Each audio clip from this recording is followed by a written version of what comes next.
From the kitchen of the cabin, a look at the games that made us who we are in Ben and Steve's Advent Calendar. So here we are in the next installment of the 5 Games for Doomsday.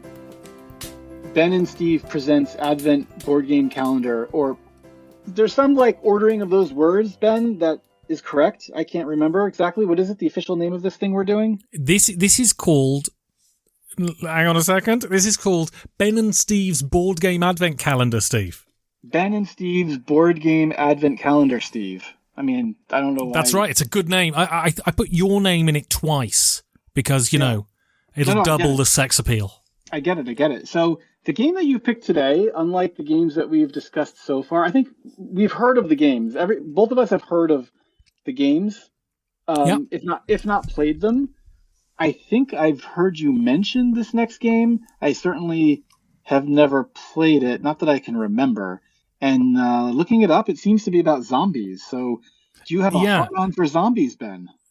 So this really shouldn't be in a Christmas list. In the it should be on a Halloween list because it's a zombie game. But the reason I chose this is twofold. Firstly, I mentioned it a few days ago that we would be talking about the second game I ever bought, and it was this one. Because this was the time when Walking Dead had just come out, and it was halfway through season 1 of Walking Dead or something, and zombies were really popular, and this game came out. And secondly, this is a game, it's one of those absolutely astonishing games that I think is a true masterpiece that has completely sort of dropped out of favour, and no one kind of plays it anymore. And I think that's a shame. So I want to talk about it to get people talking about it. Because this is, without a shadow of a doubt, the best zombie game that's ever been made. So basically, for this Advent Calendar, we're doing games that nobody plays anymore. Yeah. Well, this is a formative game for me. This was another one. So part of the reason this was formative, because I remember I played it with a group of friends in Berlin, and none of them subsequently ended up becoming gamers particularly.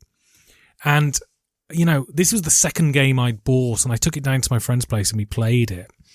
And it was one of those moments where we all just had to sit around because when you don't know a lot about games, right, you're not familiar with the heuristics of learning a game and getting a game on its feet.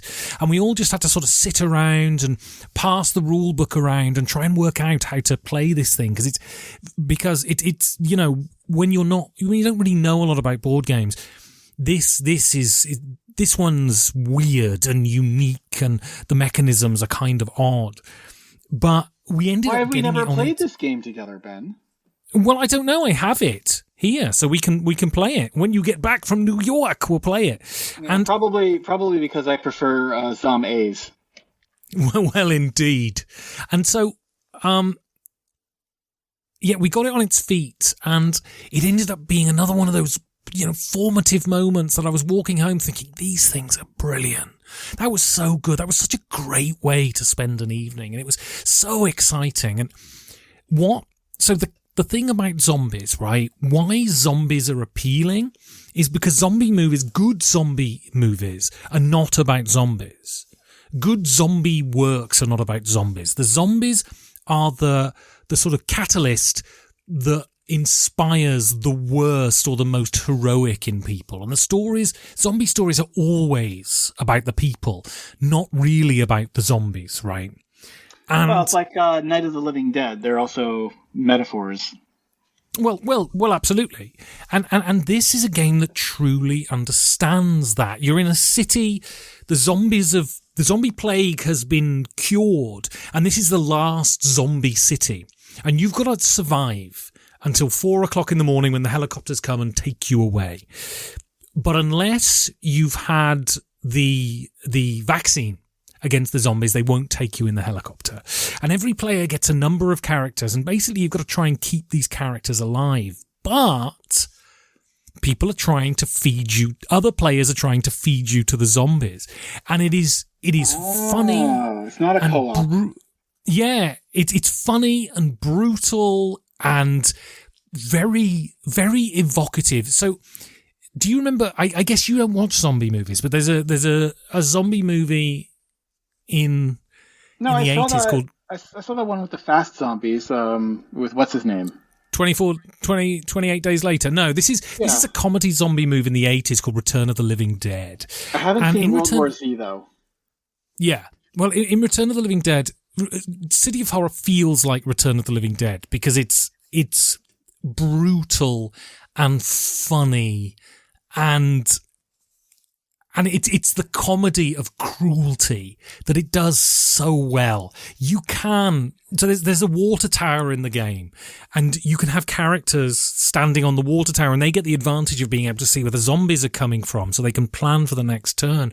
But there are certain cards you can play, and some of them have like an explosive element, and you can blow up the water tower and just kill all of the characters on top of the water tower. And, if it's other people's characters, I mean, it's fantastic, right? And you can do things at the last minute to just fuck people over and make sure their characters die. And it is, I mean, you need a thick skin to play this game. But Resident Evil. I've seen the Resident Evil movies. Oh, wow. For someone who doesn't watch horror movies, you really go for the crap. Mila Jovovich, right? Mila Jovovich, indeed. How could I not? And so, yeah, I mean, the reason I love this game is because, and I consider this series that we're doing, essentially an exercise in nostalgia. And if Pandemic hadn't cemented it for me, City of Horror certainly went a long way to do that. And, it's I don't think it's in print anymore, but it's a wonderful game, and it needs someone to grab it and sort of become its champion and convince Repos to republish it. I like this premise that you're not trying to kill zombies; you're just trying to endure the zombie onslaught. That's right. That's a clever take. And it looks like this game is a later version of a game called Mall of Horror, which sounds very Night of the Living Dead. And I think Mall of Horror is not as mechanically clean as City of Horror. Mall of Horror. God, that's hard to say, isn't it? Mall of Horror. What a horrible for non-native speakers. And then it apparently was re-implemented this year in a game called Lockdown. Have you heard of this? Oh, I've not heard of it. No, that's fascinating. I think we've got to get a copy of Lockdown. No, we haven't. I've got City of Horror, and it's much better. So what I would say to the people listening to this... Wait. City of Horror is much better than Lockdown, which you haven't played and didn't know about it until I just mentioned it now. That's what I said, yeah. Yeah. Just clarifying. So I can't imagine Lockdown... is just as full of character and spiky nastiness as City of Horror. And semi-co-op. Would you describe it as semi-co-op? No, not really. It's PvP. It is 100%. If you make deals, any deals will be, you're friends with someone for 5 minutes and then they stab you in the back. This isn't semi-co-op. You're completely suspicious of everyone at all times. Semi-co-op implies a kind of desire to work together. There's no real desire to work together in this game. And, Christmas is the time for board games. And people talk about, the contentiousness of board games. And I find probably most of the contention rises out of the fact that you feel unfairly maligned in a game. Whereas something like City of Horror has that maliciousness and that aggression baked into it. And so the point is, you're supposed to be attacked by the other players. And I think this would be a wonderful game to get around the table at Christmas with your family and kill your dad or whatever. I mean, be absolutely fantastic. And show them how you really feel about them. Well, exactly. And I think, and if push came to shove, you're going to get shoved and pushed. And this game is so, it stands tall in my sort of board gaming career, because I played this and I thought, the person who designed this understands the zombie genre. That it's not about killing zombies, it's about surviving the other human beings, because they're the real danger. And that is why slow zombies are better than fast ones. Well, you know me, I'm not into the horror genre in general. So if you were to convince me that I need to play this game, even though I'm not particularly taken by the theme, tell me, Ben, why should I want to play this game? You get to murder Marios. I'm there. Thank you for listening to this show and indulging our overweening nostalgia. If you would like to support the show, you can do that by going to patreon.com/5G4D. And we both wish you a very Merry Christmas.